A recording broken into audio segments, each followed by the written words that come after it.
کیوں یہ کہہ رہا ہے؟ It's nothing new. یہ ابھی آپ دیکھ رہے ہیں اس کے اثرات اس کی فرسٹریشن کے. لیکن یہ ذہنیت کے جو وہ کہتے ہیں نا سمٹمز ہوتے ہیں نا بیماری کے, یہ جو ذہنی مرض ہے اس کی بیماری کے سمٹمز آپ نے پہلے بھی دیکھے تھے.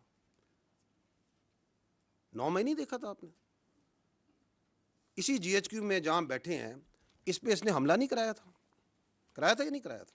تو جو اپنی فوج پہ حملہ کرا سکتا ہے, جو شہیدوں کی جو یادگاریں ہیں ان کو آگ لگوا سکتا ہے, جو پاک فضائیہ کا 1965 کی جو نشانی ہے جس نے دانت کھٹے کیے تھے ہندوستان کی فضائیہ کے, اس نشانی کو آگ لگوا سکتا ہے, جو پاکستان کی جو فخر ہے, جو چاغی کا ہماری نشانی ہے, اس کو آگ لگوا سکتا ہے, تو اسے غدار کہنے میں کیا پرابلم ہے؟ There is absolutely no problem.